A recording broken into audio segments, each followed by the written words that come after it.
दोस्तों, क्या आपने भोजपुरी एक्टर चिंटू पांडे के पिता को देखा है? यदि नहीं तो आइए आज इस वीडियो में चिंटू पांडे के पिता से मिलवाने वाले हैं। जैसा कि दोस्तों इंडस्ट्री पांडे जो कि भोजपुरी इंडस्ट्री के नए सुपर डुपर हिट फिल्म देने वाले कलाकार उभरते आ रहे हैं, जो कि भोजपुरी इंडस्ट्री में ट्रेंडिंग में चल रहे हैं।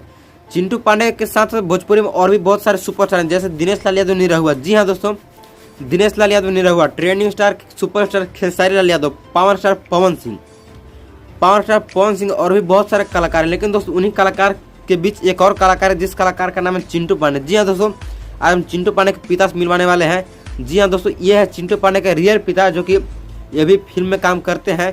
चिंटू पांडे के असल पिता यही है, जो कि असल जिंदगी में चिंटू पांडे के साथ ही रहते हैं।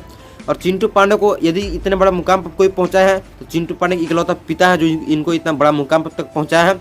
तो चिंटू पांडे के लिए और चिंटू पांडे के पिताजी के लिए एक लाइक तो बनता है। तो वीडियो को लाइक करके चैनल को सब्सक्राइब कर दीजिए। फिर मिलता है नेक्स्ट वीडियो में, तब तक के लिए बाय बाय।